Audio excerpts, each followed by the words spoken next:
This video will go over how to achieve the best quality event tracking data in FUDSChem.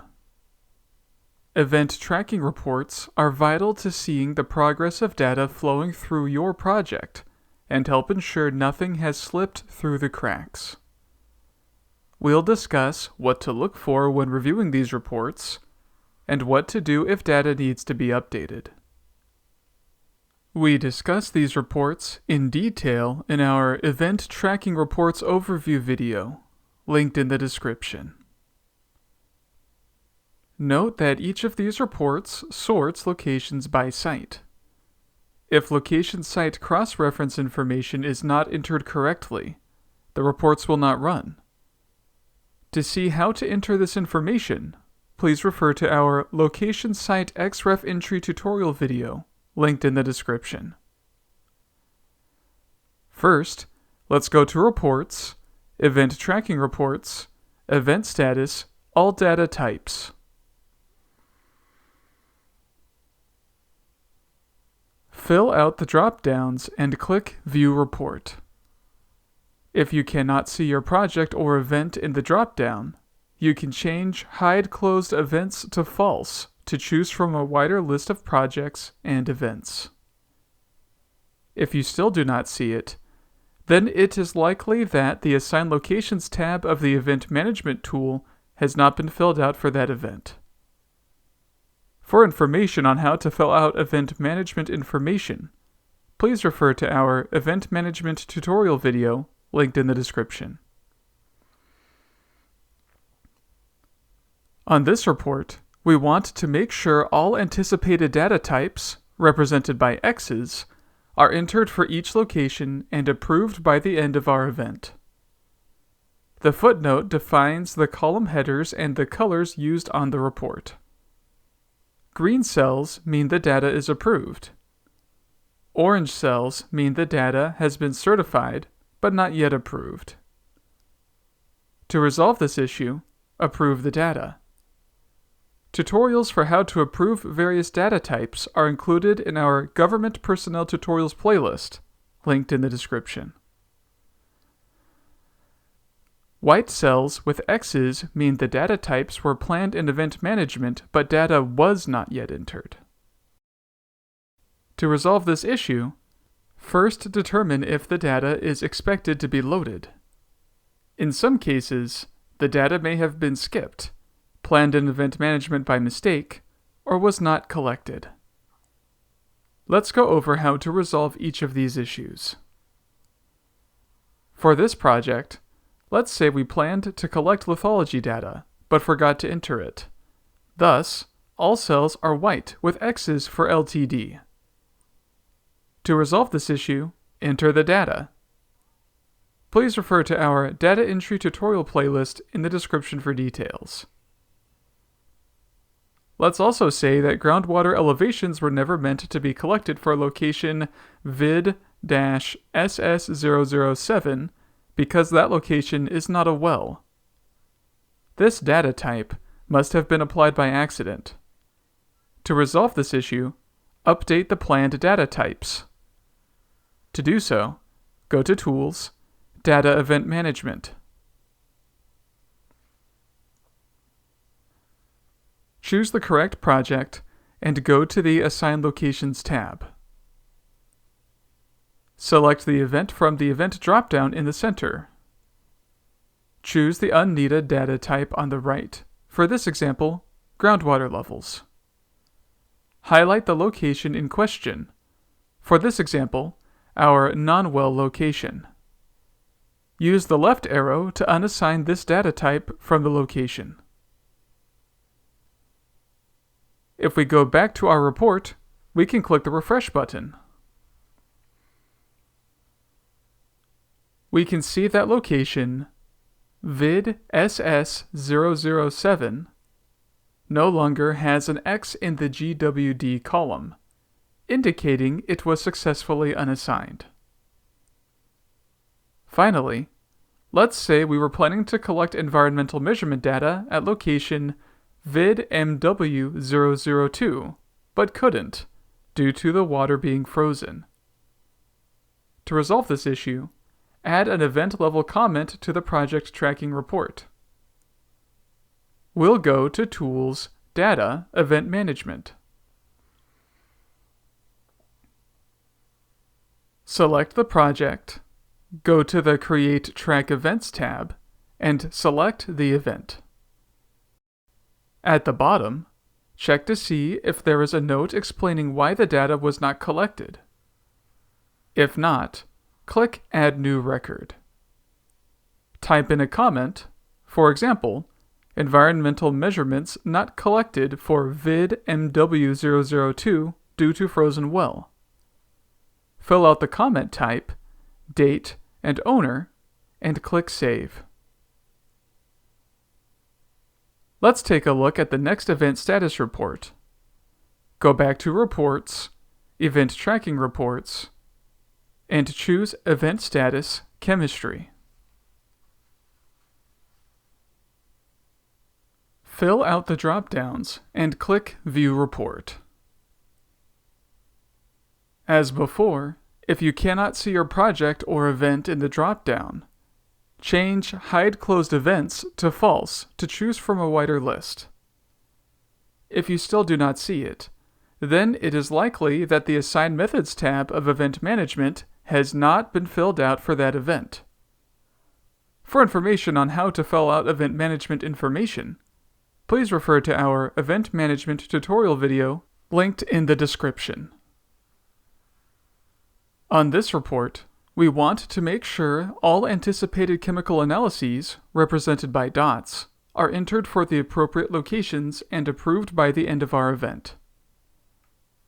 The footnote defines the colors used on the report. Green cells mean the data is approved. Gray cells mean the analyses were planned for those locations in event management, but the corresponding chain of custody data, in the form of a ChemField file, is not yet entered. To resolve this issue, it may be as simple as entering a ChemField file. For information on entering ChemField data, please refer to our Field Sampling ChemField Entry tutorial video linked in the description. Alternatively, there may be a discrepancy between event management and the ChemField file, such as an incorrect sample ID. To resolve this issue, harmonize the ChemField file with event management. For details on the process, please refer to our Event Management ChemField Discrepancies Unplanned Field Samples video, linked in the description. Orange cells mean the ChemField data has been certified, but lab data is not yet loaded. To resolve this issue, enter the SED file. For information on how the lab can enter SED data, please refer to our Laboratory SED Submission tutorial video linked in the description. Yellow cells mean the lab data has been certified, but validation is not yet complete. To resolve this issue, finalize the validation qualifiers. For more information, please refer to our Validation Tutorial Data Sample Qualification video linked in the description. Blue cells mean validation has been finalized, but the data is not yet approved. To resolve this issue, approve the chemistry data. For information on approving chemistry data, please refer to our Chemistry Data Approval tutorial video, linked in the description. As before, there may be a case where a planned analysis was not possible. For example, if a sample could not be analyzed because the bottle broke in transit, the cell would stay orange, since the sample was collected and entered in the ChemField file but never analyzed by the lab. In cases like this, we want to update the sampling status in Event Management to explain what happened. This note will be visible in the Event Status Chemistry Detail Report, which we look at next. Go to Reports, Event Tracking Reports, Event Status Chemistry Detail. Fill out the drop-downs and click View Report. As before, If you cannot see your project or event in the dropdown, change Hide Closed Events to False. If you still do not see it, then it is likely that the Assigned Field Samples tab of Event Management has not been completed for that event.